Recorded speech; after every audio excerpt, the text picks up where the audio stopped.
Well, thank you for that, Paul, and good morning, everyone. As Paul said, this is a culmination of 5 months of work, and there is a 130-page report that will be released shortly on, I believe, SubOptic's website, also TeleGeography's and myself. So in the next 30 minutes, we're going to try and distill that 130 pages and 5 months of work into a presentation which will give you some key insights into where we see maintenance now and where we see it going. We'll skip this. I think everyone knows Alan from his Mythbusters fame. Most people know me. So, as Paul touched on, why did we believe it was important to do this? Well, most of us know the few points here. The increasing amount of cable kilometres for those of us who were around in the late 1990s and early 2000s, with a massive build-out of cable kilometres in those days. We're anticipating those to be decommissioned in the next few years. There's been a lot of discussion about the ageing fleet and the ageing maintenance fleet. We are aware of new cable deployments, particularly in the southern oceans, the southern Pacific and the southern Indian Ocean, which are outside the current maintenance zone agreement boundaries. And obviously, there's been a lot of attention in this sector driven by events in the Baltic and around Taiwan. So government scrutiny is increasing, and we'll touch more on that a bit later. But I think it was also important, and we believed it was important, to try and educate the broader stakeholder community into how our maintenance agreements and our commercial models work. Because some governments and some stakeholders understand this pretty well, but there are a number of governments across the world who really don't understand our commercial models or our maintenance structures. So how did we do this? Well, we certainly didn't sit in a vacuum. There was considerable data collection, and a big thank you and shout out to most of the zone chairmen who shared critical repair data. There was extensive collaboration with key stakeholders and follow-up discussions, but one of the key things was a great outreach, and that was undertaken through a survey questionnaire which went out to over 140 stakeholders, and those stakeholders were obviously network owners, maintenance providers, regulatory experts, government agencies and consultants. And we had a great deal of feedback from that from across all those main key stakeholder groups from throughout the world. So that was pretty critical in understanding how does the industry think. But the key purpose really is to serve as a common set of data-driven points and forecasts for the industry to sit around and start a conversation, as Paul mentioned, around the common set of data facts, as best as we know them, to have a conversation in a collaborative and a transparent manner to discuss how we're going to keep maintenance sector sustainable looking forward into the future. And I think that's very important when, just mention that again, it's got to be a collaborative and a transparent discussion, because this is not a problem just for maintenance providers, this is an industry problem. So we'll start with some of the easier stuff. About half of the global fleet, that's not just the maintenance fleet, will reach its end of service life in the next 15 years. But if you look at that, excuse me, in the next decade, about 30% of the global fleet will reach its end of service by service life date. Similarly, about 2/3 of the maintenance fleet. But this is perhaps more interesting. In the last decade, over 70% of cable ships coming into the maintenance sector are conversions. Now, for those of you who are not familiar, conversions are typically platform supply vessels or offshore construction vessels which we source from the oil and gas sector. And then these are converted with cable tanks and mission equipment and released into the market. Now, if you take an analysis of the industry fleet, the average age of the conversions that are coming into the maintenance fleet is 16 years of age. So that means they've got about 24 years of service life left. But I think it's more interesting to understand why. Why are we not building purpose-built cable ships like we used to? And that really comes down to some of the underlying economics in terms of investment, market prices, and I'm talking market prices in the maintenance sector, and a certain degree of market uncertainty. And the study certainly delves more into that in a lot more detail. But I will add this: we are at the mercy of the oil and gas industry, and the supply and demand dynamics at the moment in the oil and gas industry would suggest that you're paying 4 to 5 times now more than what you would be to find an asset suitable for conversion 5 years ago. I talked a little bit on government scrutiny. As I said, as we all know, a lot of media hype around our industry, events in the Baltic, etc. So government risk assessments, when they're looking at critical infrastructure, which includes obviously our infrastructure, their risk assessments are expanding beyond just network resilience. It's expanding into the resilience of supply chains and in terms of subsea cables, maintenance capabilities. And there's been a lot of information and directives come out of the EU in the last 5 to 6 years, which is focused on this. Similarly, the Australian government is making mention of a concentrated supply chain, which is quite relevant in terms of maintenance capability. Cables are increasingly becoming dovetailed or being integrated into maritime domain awareness policy and security concerns. And some governments are exploring sovereign repair capability or investment into their own repair ships. Now, I'll give you an example. 5 years ago, the Indian government released a public report, and they were talking about a risk assessment of having foreign entities with foreign flagged vessels and foreign crews operating on critical infrastructure within their territorial waters. But also expanding on that to suggest that at the same time, they may have to wait 2 to 3 weeks for a maintenance vessel to actually even arrive on site to undertake those cable repairs. Now, perhaps the Indian government is a bit more advanced in this because recently Mr. Modi met Mr. Trump, and after that meeting, the White House released a statement of all the discussions, and buried in that statement, and about clause number 9, was reference to India investing in new cable installation or maintenance vessels. So perhaps they may be one of the more advanced. There has been media statements coming out in terms of Japan looking to help invest in maintenance and installation capabilities. I understand there's been some conversations with the Australian government, and also media reports are talking about Taiwan exploring this option. When we look at the geopolitical sphere, the Clean Network or Trusted Network initiative driven by the US government and its allies is now expanding into a trusted ecosystem concept. So with all this scrutiny, where's this going? Are we going to see more regulations coming into the maintenance sector? Well, the question is possibly. There's nothing out there yet, but I think it's reasonable to assume that when cable owners are applying for landing licenses, for example, questions will be asked about what is your maintenance strategy? What is your maintenance solution? Which entity is undertaking maintenance on this cable? Who are the ownership behind that entity? And other operational questions such as what's your level of strategic spares and those sort of things. So we're not seeing that yet, but I think it's reasonable to assume that that will be coming. And there's probably regulatory people in the room that may have a greater insight to that than I do. And at this stage, I'm going to hand over to Alan, who is going to discuss his part of this mission. Thanks, Mike. So for our contribution to the study, we were asked to do this mission, which is forecast the net change in global cable kilometers and repairs by region for 2025, 2030, 35, and 2040. This is basically the telecom submarine cable nerd version of Mission Impossible, right? It's not an easy task to take on to do this, right? As Mike mentioned, as part of this, it was vital that we recruit a team, just like in Mission Impossible. We have to get the right people we talk to, have the right knowledge, fill in the gaps that we don't have, to try to create the most accurate study that we could for this.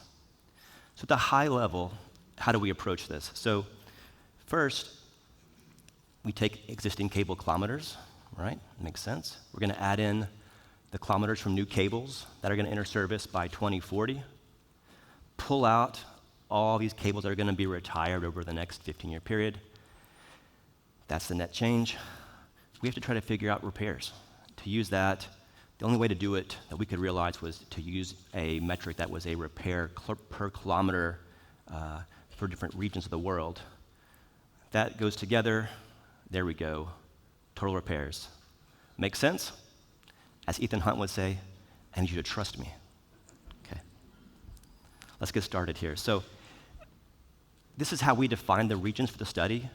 This probably looks very familiar to many of you. It's roughly how the consortium and private maintenance zones agreements are mapped.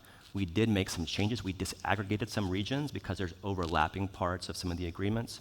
We also wanted to provide more levels of disaggregation in some cases where needed to provide more visibility into what we're seeing in the future for these parts of the world. So for this mission, what was our attack plan? There's lots of things we can switch and modify, move up and down to get different results in the model. A few of the key ones I've identified here. One is the cable lifespan, clearly a major factor when cables are going to be pulled out of service. What's the pace of demand growth? How does it vary by different region or different route of the world? The capacity of cables in the future. How's that going to evolve? How fast will it evolve? How fast will it, or how much will it vary by different region? And also the repair rate per kilometer by region and the rate of change of this. It's going down, as we've all seen in many slides so far at this conference. So with the next 85 slides, I'm going to walk you through a detailed methodology of the approach that we use. Is what I was going to say, but I realized I only had about 10 minutes to speak. So the methodology is, you can find that fully in the study. There's no time for a deep dive in that here. So what I'm going to show over the next few slides is really just the high-level results of what we came up with in the baseline model of the study here. So let's get started. New cable kilometers. What we ended up showing was about 1.6 million new cable kilometers, 2026 to 2040. Interestingly, it works out, that's the same roughly as we have in service this year. So a doubling of cable kilometers over the next 15 years.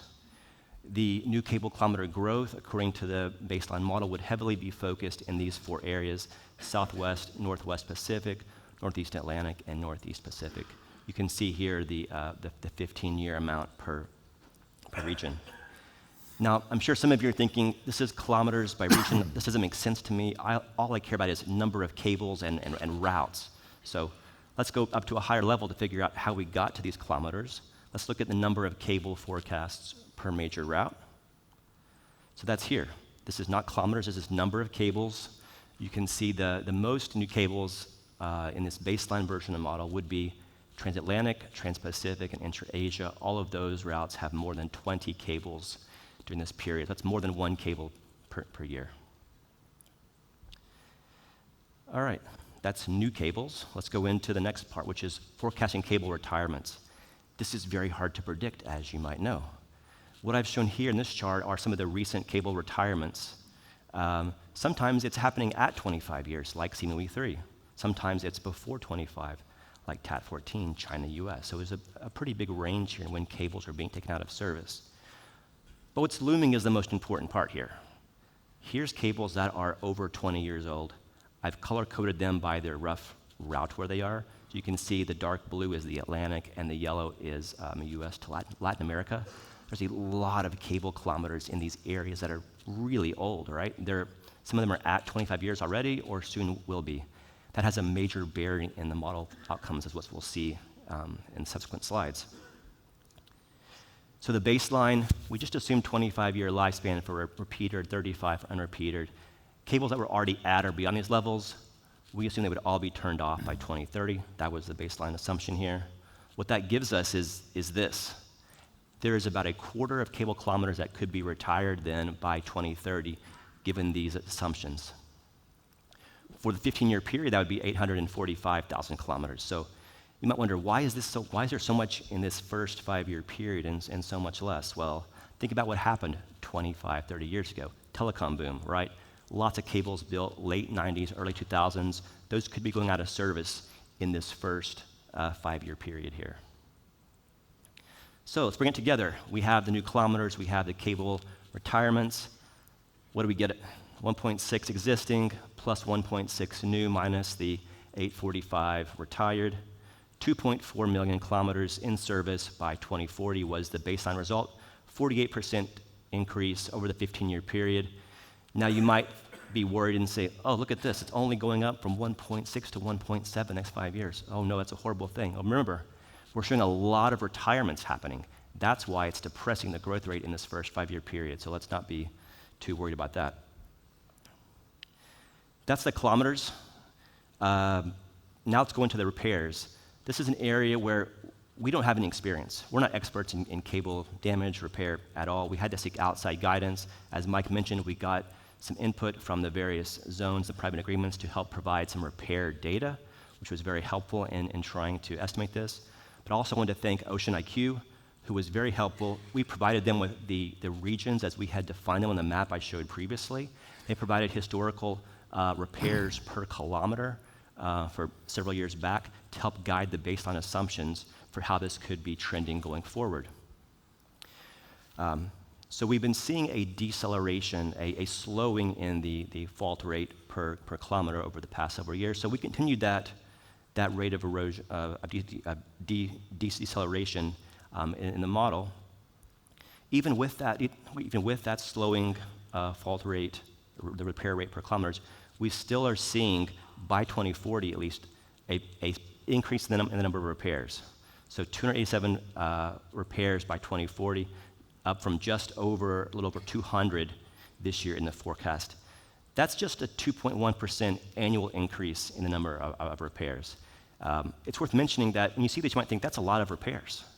But in reality, most parts of the world in the model, they're seeing very few increases. Some regions we show a decrease in repair. Some is very flat. The heavy amount of repairs in the model are really focused in just 2 regions. 49% would be in the Southwest Pacific, and then 14% in the Northwest Pacific. So that's where most of these additional repairs would be according to the baseline version of the model. Okay, with that data in mind now, I'm sure you're thinking in your mind, but what about, so please insert your criticism here in your own mind, or you can say it out loud to me if you want to, I don't care. I kind of thought about a few things that you might want to ask about, so I kind of tried to predict some things you might want to look at. Well, what about if cable lifespan is indeed longer? Let's look at how that could change the kilometers and the repair growth to 2040. So if we assume 30-year cable lifespan, what's the impact on the model results? It's negligible. It's less than a 5% increase in the repairs and the kilometers by 2040, okay? What about if the demand growth assumptions that we used were too fast or too slow? Now that has a big bearing. If we just take 10% more or less demand growth, the growth rates vary by route in our model that we used, you can see a fairly large impact here. Forecasting demand to 2040 is a very challenging thing to do. Most companies don't really forecast themselves much beyond 5 to 6 years, right? So this is getting really at the edge of what is reasonable to do, but you can see it compounds to lead to about 20% more kilometers in repairs, or less than 15% if we have a slower demand growth. What if our assumptions about cable capacity are too aggressive? What if there's not just a delay in technology being rolled out? What if the adoption of higher capacity cables is slower? So if we shift our assumptions back by 2 years, well, they need to have more cables, and that would lead to more repairs, just about 10% more. Still a meaningful change to the model results.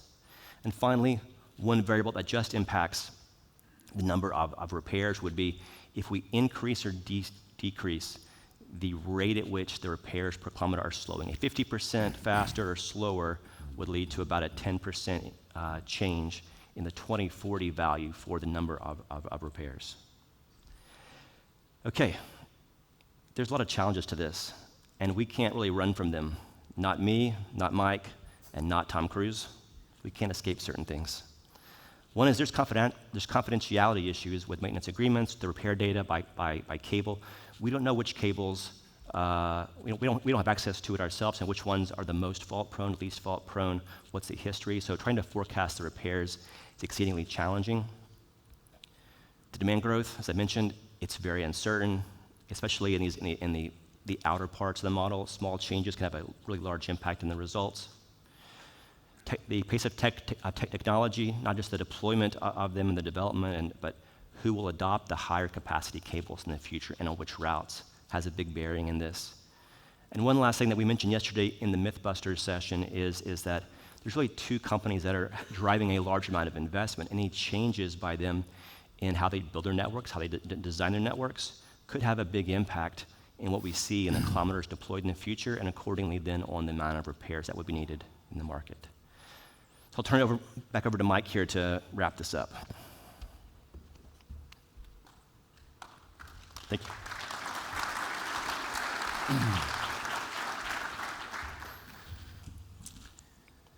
Okay, thanks, Alan. So, more kilometres, more repairs. How's that translate into more assets? Excuse me. As you see here, given the age of the maintenance fleet, we anticipate 15 replacement assets in the next 15 years. But an additional 5 assets are required predominantly in the Asian region, because that is, as many people know, one of the regions of the highest fault rates due to a number of parameters. About 50% of global faults are in Southeast Asia, but also, as you saw from Alan's slides, because of the significant amount of new cable kilometres going into that region. Now, it's important to note here that this is a minimum requirement. This is not a requirement that's going to significantly improve service levels or add additional flexibility in terms of the maintenance fleet. So that's about a $3 billion CapEx hit. Now, for some, that may sound quite significant, but if you put it into context against what investment is going into the networks themselves, we've forecast just over the next 2-year period, $13 billion of investment will be going into the network. So $3 billion in CapEx for maintenance assets is a pretty minimal number, less than 25% of investment just over the next 2 years. So we need to keep this into context. So, who's going to pick up the tab? Results from our survey, which included pretty much every maintenance provider. Interesting to see that no maintenance provider said they wouldn't invest in new assets. But many cited price points, commercial risk, and market certainty being a considerable concern. Longer-term agreements, as many of you will know, 5-year agreements is pretty standard in the maintenance industry with options for renewal. Longer-term agreements will help mitigate that level of market uncertainty, certainly in terms of investment in new assets. And this was quite interesting. And I think this shows that this is a collective problem that the industry has. Over 40% of respondents to the survey suggested that both network owners and maintenance providers should be the primary people or stakeholder groups that do investment in new assets. Now, I talked about government repair capability or government sovereignty in terms of repair assets. Very few people think that it's a good idea for governments to invest in new assets. So, are our current models, and this is the cost-sharing model, whether it's a private agreement or a zone agreement, are they fit for purpose? The majority of people says yes, but at the same time, not everyone agrees that these are the most efficient models or the most effective models. And when we polled the network owners on their satisfaction levels with maintenance, I think it averages out about 2 out of 3. 2 out of 3 ain't bad. Yeah, could be better. This was an interesting question we asked, and I was quite interested to see the response to this in terms of operational considerations. With a significant amount of new cable kilometres going into the oceans, greater global network redundancy and resiliency, is the speed to repair time as important now as it will be in the future? Overwhelming 80% of network owners say yes. And some, around 45, 46%, nearly half of network owners, are willing to pay more for maintenance services for improved service quality.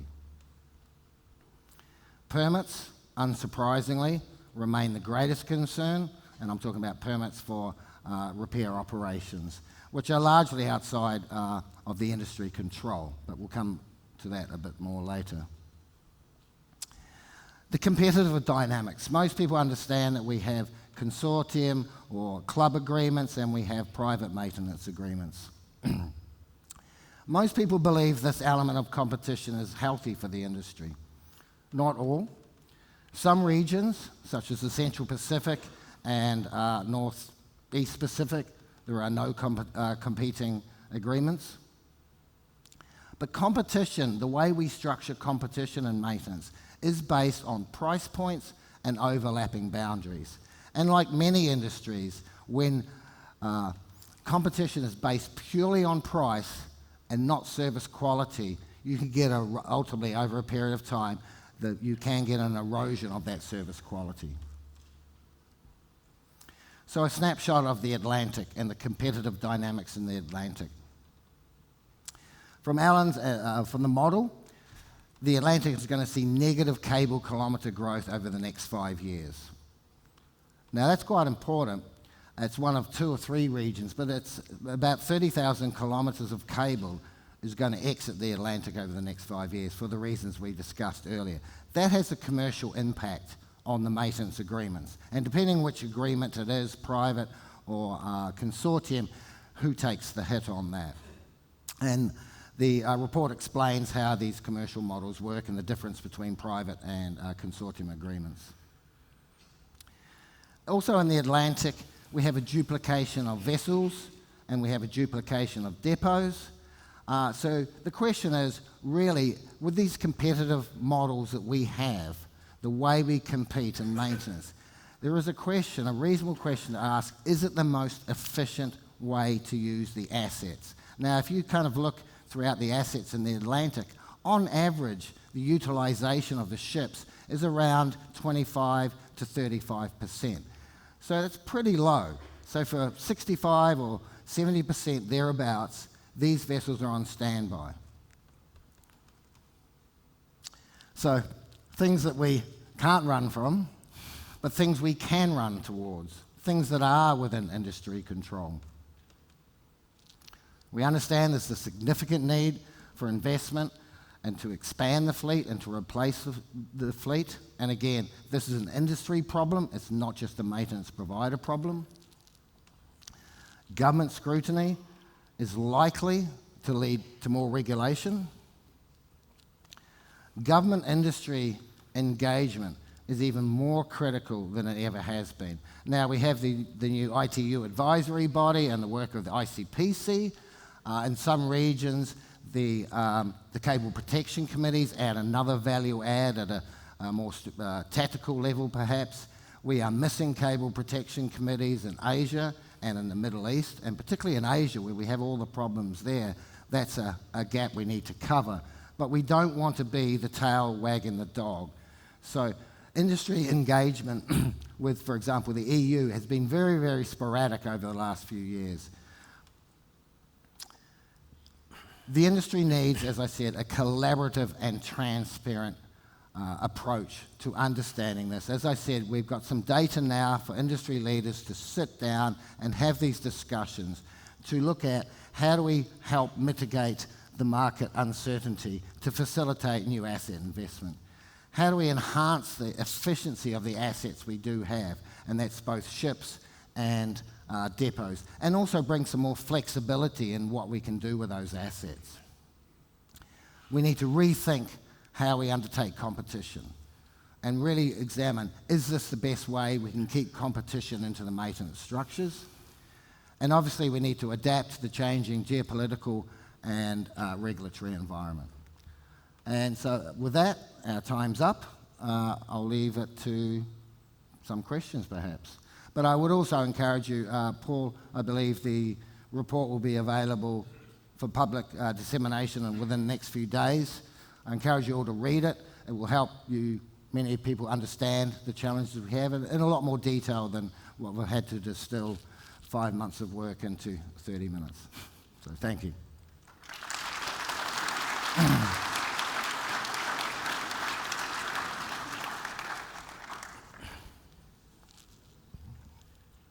Thank you very much. It was very insightful. Just out of curiosity, you presented the numbers. They will be roughly around 850,000 kilometers add-on in the next 15 years. And if we run a scenario, if the maintenance model remain as is, status quo, and these cables and these kilometers add-on comes in and the cables that retire, and if the trend continues that if there is enough demand, the maintenance zone will find some access to investments and bring in new resources, does the status quo model survives as is with that 900,000 kilometers of additional cable coming in staggered over 15 years, and then that is good enough demand signals to put in some resources and increase the capability as you go? Or does that model breaks at some point, like in next 6, 7 years? Have we run that sensitivity? Yeah, that's quite an extensive question, so I'll do my best to answer that. I mean, one of the challenges we had with this project was being able to analyse on a zone-by-zone basis, and for confidentiality reasons, the zone chairman weren't that comfortable with us doing that, so that's why we had to build up zones into regions. If we could analyse on a zone-by-zone basis, you'd have a lot more granular view of exactly the economics of each zone as we move forward.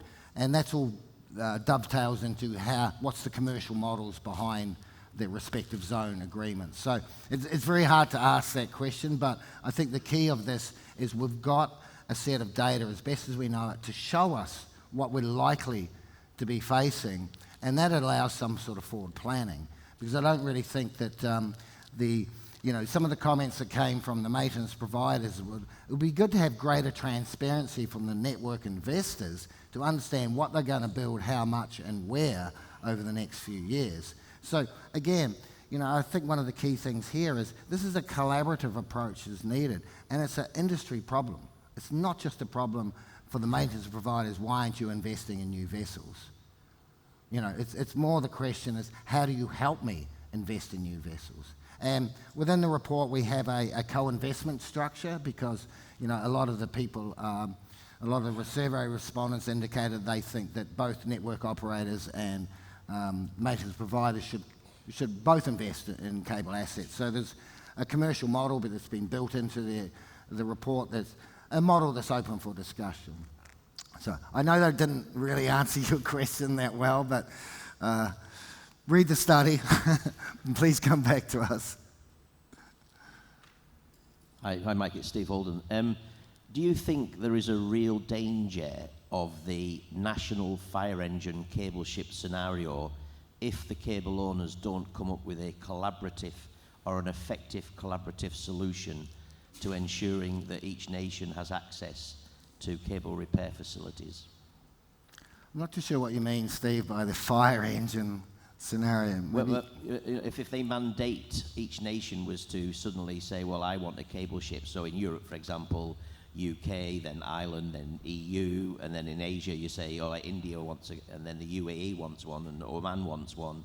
Every nation says, oh, I need to have a cable ship to be able to repair my national infrastructure. But as we know, all international connects to another country. Yeah, okay, I understand. I think it's pretty clear, certainly from the responses from the survey questionnaire, that the industry would prefer to tackle this challenge themselves, and we don't really need every second government to go and invest in repair capability. And I think a part of that is, having a number of conversations with government officials. If you think about where the industry was in the 90s, in the early 90s, it was mainly controlled and investment was from the public sector. And then in the late 90s, or certainly in the early 90s, or in the 90s, as part of the deregulation of the telecoms industry, most of this industry moved into the private sector. Now governments are starting to look back at what they call a period of benign neglect, and that's a reference from a government official I spoke to, and now they're becoming interested in this. But to answer your question, yeah, look, you know, there would be a disruption to the way we do things if every government certainly went out and sponsored some repair asset. But, you know, capital is not just the problem here.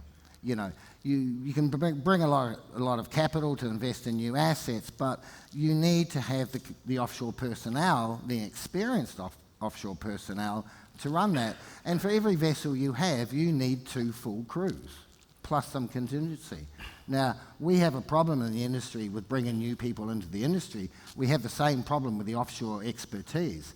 So it is not just capital is the problem here. So governments can help, perhaps with loan guarantees, help organisations, etc., to invest in new assets, purpose-built ones perhaps, rather than conversions. But capital is not the only solution to this. And I think that's a good point on the expertise. Yeah, you know, you answered my question because I was going to follow up on the skill set. So you were talking about having enough capital to replace the existing fleet. But obviously, if you want to look to the future, based on the fact that it takes a minimum of 10 years to get a competent cable engineer, jointer, or navigator that can handle cable, if you want to increase noting 2 crews per ship, then the industry needs to think about that as an issue, not just the capital to replace the tonnage. Yeah, exactly, yeah. And that was actually a comment that a lot of people made in the survey questionnaire. Hey, we've got a people problem. Hi, Mohammed Ibrahim from Nokia. My question to Alan, in your study, do you see any effect on the new technologies in fiber cables like multi-core and hollow fiber on repairs and retirement? Is there any correlation in that side? Yeah, so part of what we had to do was to create some baseline forecasts going forward for 15 years, some assumptions about. We didn't assume it was going to be dual core or C plus L or 48 pairs. We just kind of so we talked to suppliers in the industry to get an idea of what could be some possible levels of capacity for cables in the future to do that in the baseline. Clearly, the adoption of these is anyone's guess at some point.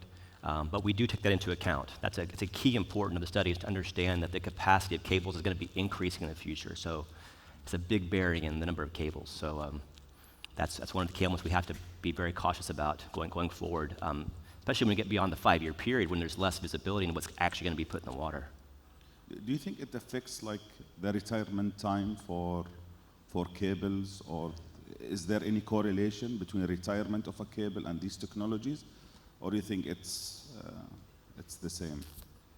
No, I mean, I think you're seeing, higher capacity cables being introduced alongside the existing cables staying in service. You don't see them being pulled out on a one-for-one basis at all. There's an overlap period happening as well. Yeah. Okay, thank you very much. Thank you.